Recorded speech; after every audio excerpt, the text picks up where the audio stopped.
BBS second year अंतर्गत account subject को accounting for labour cost chapter start गर्न गइरहेका छौं र यस च्याप्टरमा खास गरी लेबर भनेको के हो, लेबर कस्ट केलाई भन्ने हैन, अनि सँगसँगै लेबर कस्ट कन्ट्रोल र लेबर कस्ट कन्ट्रोलको निडहरु, त्यसको इम्पोर्टेन्सहरु के छ, त्यस्तै टाइप्स अफ लेबर कस्ट भनेर डाइरेक्ट लेबर कस्ट र इन्डाइरेक्ट लेबर कस्ट सँग सम्बन्धित कन्सेप्टहरु दिएको छ र यो लगतै हामीलाई वेज पेमेन्ट सिस्टमको पनि कन्सेप्टको कुरा यस च्याप्टर अन्तर्गत दिएको छ।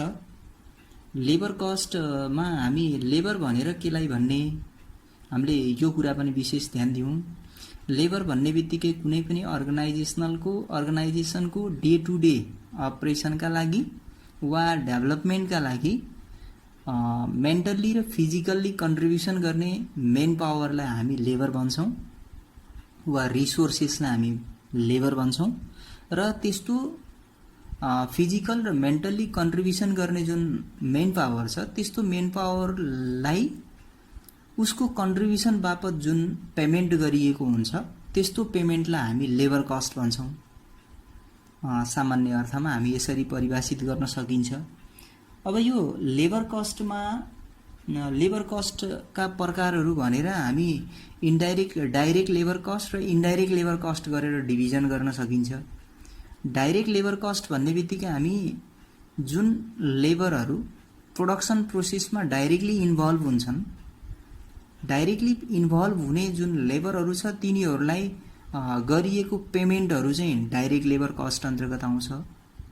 जस्तो म्यानुफ्याक्चरिङ प्रोसेसमा अर्थात् फ्याक्ट्रीमा लेबरहरू युज भइरा हुन्छन् हैन, प्रोडक्सनको लागि युज भइरा लेबरहरू, प्रोडक्टिभ लेबर्सहरूको पेमेन्टहरू हामी चाहिँ डाइरेक्ट वेजेस अन्तर्गत समावेश गरिन्छ वा डाइरेक्ट लेबर कस्ट अन्तर्गत समावेश गरिन्छ।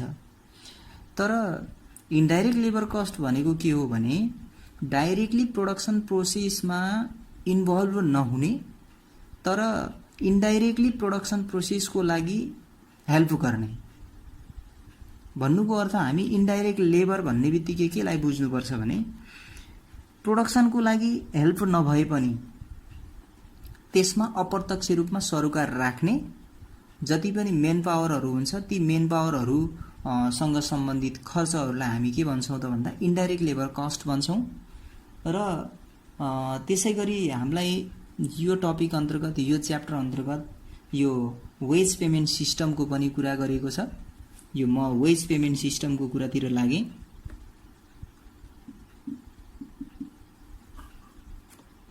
वेज पेमेन्ट सिस्टम, अब वेज पेमेन्ट सिस्टमलाई हामी यसरी जुन स्टेट वेज पेमेन्ट सिस्टमको कुरा गर्ने हो भने स्टेट वेज पेमेन्ट सिस्टममा एउटा त पीस रेट सिस्टम हुन्छ र अर्को टाइम रेट सिस्टम हुन्छ। मैले यहाँनिर पीस रेट सिस्टम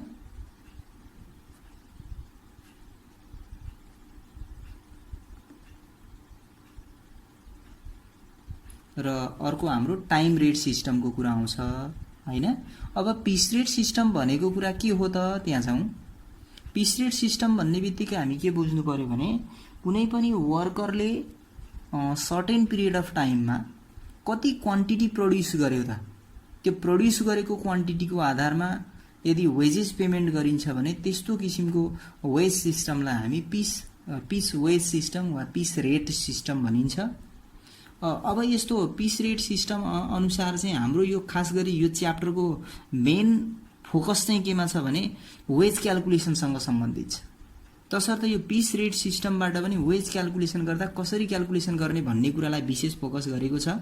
तसर्थ यो मेथड अन्तर्गत चाहिँ यहाँनिर टोटल वेजेस क्याल्कुलेसन गर्नु पर्यो भने त्यति बेला हामी पीस प्रोडक्सन गरेको क्वान्टिटीमा बेस हुन्छौं। तसर्थ यहाँनिर मैले actual production actually quantity produced by worker into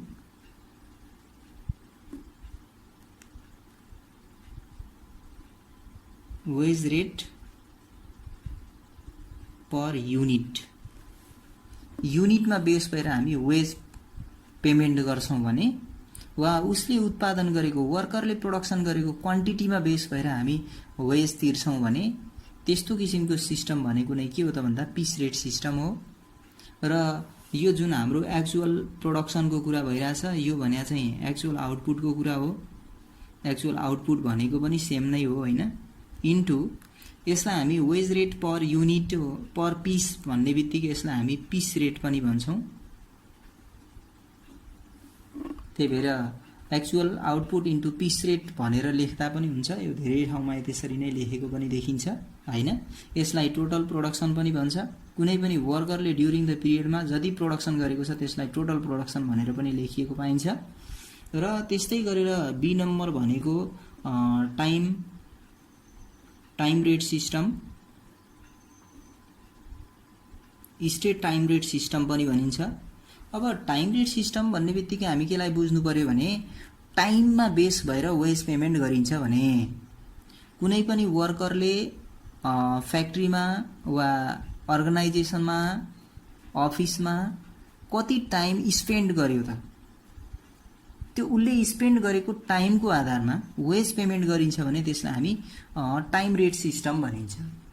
र यस अन्तर्गत हामी टोटल वेज क्याल्कुलेसन गर्नु पर्यो भने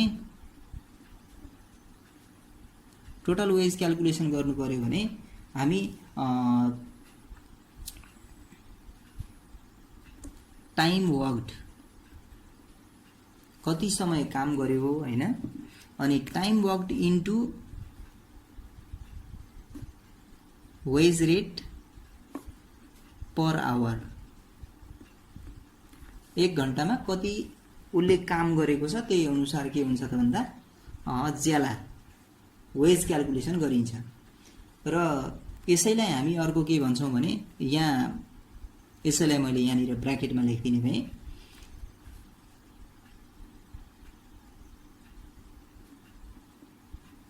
टाइम टेकन इन्टु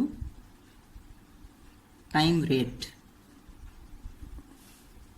अब यदि क्वेसनमा कुनै पनि वर्करले ओभर टाइम गरेर अर्न गरेको इन्कम पनि दिएको छ भने त्यति बेला हामीले यो क्याल्कुलेसन गरेको time taken into time rate plus over time पेलाई पनि एड गर्नुपर्छ। ओभर टाइम यदि उसले बढी समय काम गरेको छ, अर्गनाइजेसनमा तोकिएको समयभन्दा बढी काम गरेको छ भने त्यति बेला हामी त्यो एक्स्ट्रा टाइम गरेको जुन वेज छ त्यसलाई पनि एड गरेर हामी मात्रै टोटल वेज क्याल्कुलेसन गर्नुपर्छ। यो कुरालाई पनि हामी यहाँ फोकस गर्नुपर्छ।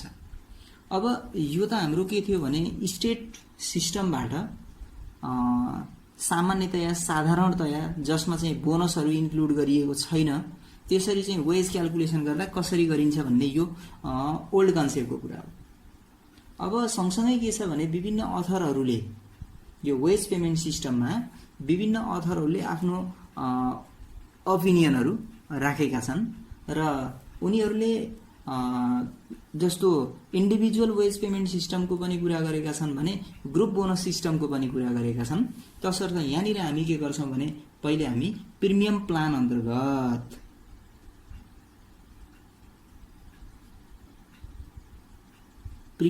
अन्तर्गत अर्थात् इन्सेन्टिभ वेज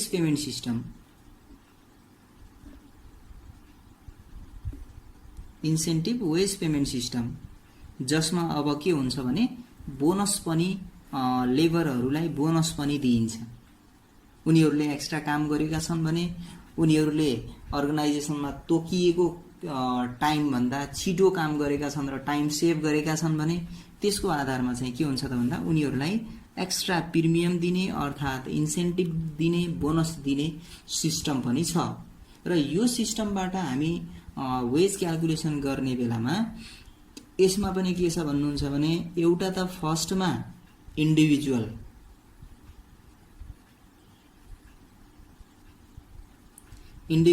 प्रिमियम प्लानको कुरा छ। अब इन्डिभिजुअल प्रिमियम प्लान भन्ने बित्तिकै के बुझ्नुपर्छ भने कुनै पनि वर्करले इन्डिभिजुअली काम गरेको कुरालाई इभ्यालुएसन गरेर वेज क्याल्कुलेसन गरिन्छ भने त्यो इन्डिभिजुअल प्रिमियम प्लान हो। अब इन्डिभिजुअल प्रिमियम प्लान भन्ने बित्तिकै प्रत्येक इम्प्लोइको लागि प्रत्येक लेबरको लागि के हुन्छ त भन्दा अलग अलग हामी वेज क्याल्कुलेसन गर्छौं, अलग अलग उसको बोनस पनि क्याल्कुलेसन गर्छौं। र यस्तो इन्डिभिजुअल प्रिमियम प्लान अन्तर्गत आफ्नो ओपिनियन राख्ने अथरहरुमा फर्स्टमा छ हाल्से प्रिमियम प्लानको कुरा। हाल्से प्रिमियम प्लान।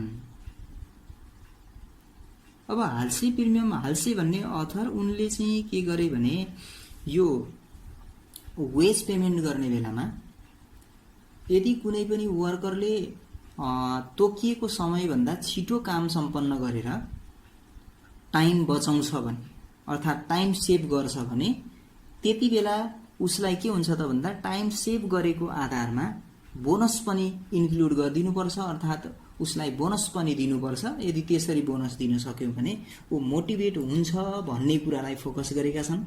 र यसरी बोनस उपलब्ध गराउने बेलामा 33.33% देखि तपाईको 66.67% सम्म चाहिँ बोनस उपलब्ध गराउन सकिने कुरामा उनले के गरेका छन्, राय दिएका छन्। अब तर क्याल्कुलेसनका लागि सजिलो होस् भनेर वा क्वेशनमा चाहिँ यदि बोनसको बारेमा केही इन्फर्मेसन नदिएको अवस्था छ भने त्यति बेला हाल्सेले 50% बोनस उपलब्ध गराउने कुरालाई फोकस गरेको हुनाले हामी यहाँ क्वेशन साइलेन्स भएको अवस्थामा क्वेशनले केही कुरा यो प्रिमियम के अरे बोनसको बारेमा केही इन्फर्मेसन नदिएको अवस्थामा टोटल वेज क्याल्कुलेसन कसरी गर्ने भन्ने कुरालाई यहाँ हामी फोकस गर्छौं। टोटल वेजेस अन्डर हाल्से प्रिमियम प्लानको कुरा हो। यो टोटल वेजेस क्याल्कुलेसन गर्नको लागि time taken into time rate, मैले सर्ट फर्म युज गरेँ, time taken into time rate plus यो बेसिक वेज हो। सँगसँगै हामी बोनसको पनि कुरा गर्छौं र बोनस भनेको के छ भने क्वेशन साइलेन्स छ भने 50% भनेका छौं नि त। 50% अफ के को हो त भन्दा टाइम सेभको, तसर्थ time saved into time rate. मैले यहाँनिर यसरी 50% लेखेको, यहाँहरुले फेरि बुकहरु हेर्ने बेलामा देख्नु भएन भने कन्फ्युज हुन सक्नुहुन्छ। तसर्थ मैले के गर्दिए भने यहाँनिर time taken into time rate, TR भनेको टाइम रेट, कसैले स्ट्यान्डर्ड रेट पनि लेख्ने गरेको पाइन्छ, प्लस 50% भनेको यहाँ 1/2 लेखिन्छ। धेरै जसो ठाउँमा तपाईहरुले 1/2 लेखेको पाउनुहुन्छ होला, यो पनि फोकस गर्नुस्। 1/2 र 50% भन्नु एउटै हो। टाइम सेभड अनि इन्टु टाइम रेट गरेर हामी वेज क्याल्कुलेसन गर्छौं। अब तपाईहरुले के ख्याल गर्नु होला भने यहाँदेखि यहाँसम्मको कुरा बेसिक वेज हो। अब हाल्से प्रिमियम प्लान अनुसारको बेसिक वेज भन्ने टीटी इन्टु टीआर रहेछ है।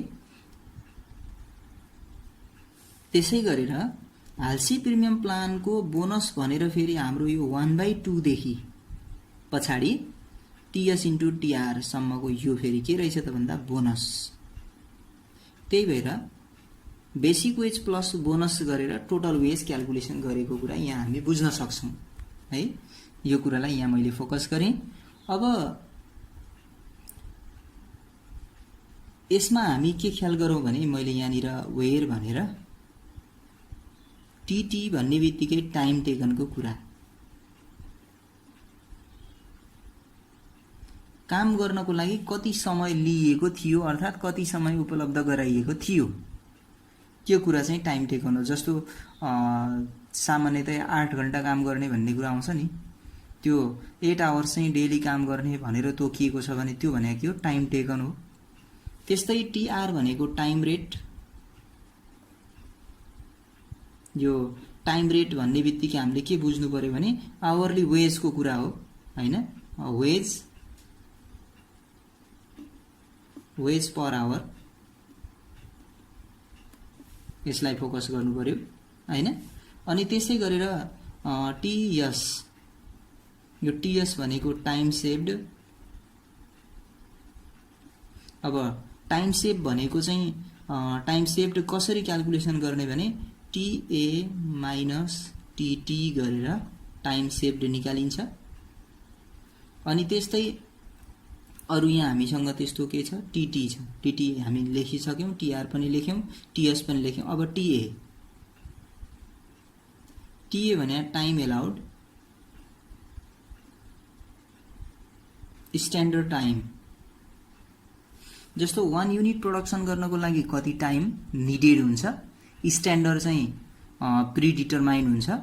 त्यही अनुसार उक्त लेबरले प्रोडक्सन गर्ने चाहिँ कति क्वान्टिटी प्रोडक्सन गरेको छ, त्यति क्वान्टिटी प्रोडक्सन गर्नको लागि कति टाइम चाहिन्छ त, हैन। यो चाहिँ हामी ख्याल गरौँ। फेरि म भन्ने भए अब 1 युनिट प्रोडक्सन गर्नको लागि कति टाइम स्ट्यान्डर्ड क्रिएट गरिएको छ, त्यही अनुसार लेबरले प्रोडक्सन गरेको क्वान्टिटी प्रोड्युस गर्नको लागि कति समय चाहिन्छ त, त्यसलाई हामी टाइम एलाउड भन्छौँ।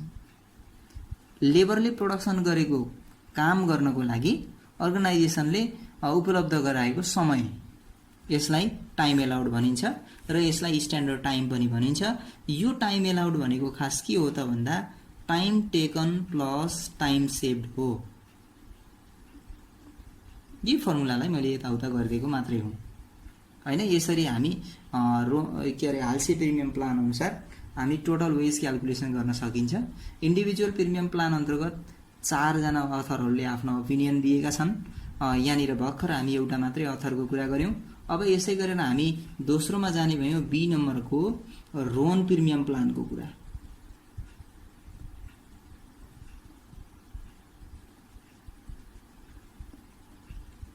रोन प्रिमियम प्लान,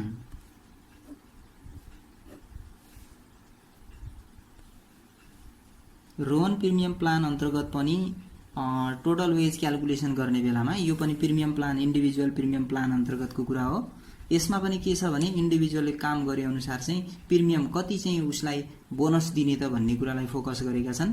यहाँ पनि रोनले पनि के कुरालाई फोकस गरेका छन् भने उसले कति समय टाइम सेभ गरेको छ, त्यो टाइम सेभ गरे अनुसार उसलाई पनि एक्स्ट्रा बोनस उपलब्ध गराउनुपर्छ भन्ने कन्सेप्ट छ। र यसमा पनि हामी टोटल वेज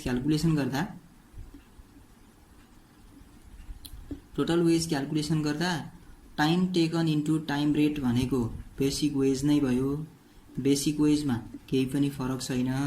अनि प्लस अब हामीले यहाँ बोनस क्याल्कुलेसन गर्ने बेलामा के छ भने time saved upon time allowed, कति समय टाइम एलाउड गरिएको हो र टाइम एलाउडको अनुपातमा टाइम सेभ कति छ, त्यसलाई आधार मानेर बोनस उपलब्ध गराइन्छ। तसर्थ यहाँदेखि यहाँसम्मको कुरालाई हामी बेसिक वेज भन्छौं। प्लस फेरि यो टीएस अपन टीए देखि पछाडि यो हाम्रो बोनस हो। यदि रोन प्रिमियम प्लान अनुसार चाहिँ बोनस क्याल्कुलेसन गर्नुस् भन्यो भने हामी टीएस अपन टीए अनि ब्र्याकेटमा टीटी इन्टु टीआर भन्ने यति फर्मुला लगाएर मात्रै हामी के गर्छौं त भन्दा बोनस निकाल्छौं। अब आजको क्लासमा भने म यहाँहरु समक्ष यही इन्डिभिजुअल प्रिमियम प्लानको, आलसी प्रिमियम प्लान र रोन प्रिमियम प्लानको दुईवटा अथरहरुको मात्रै कन्सेप्टको कुरा गरे। अर्को क्लासमा भने म टेलरसँग सम्बन्धित कुरा र ग्यान ट्याक्स एन्ड बोनस स्किमसँग सम्बन्धित कुरा लिएर उपस्थित हुने नै छु भन्दै आजको क्लासबाट यहाँहरु समक्षबाट बिदा हुन्छु। हस्त धन्यवाद।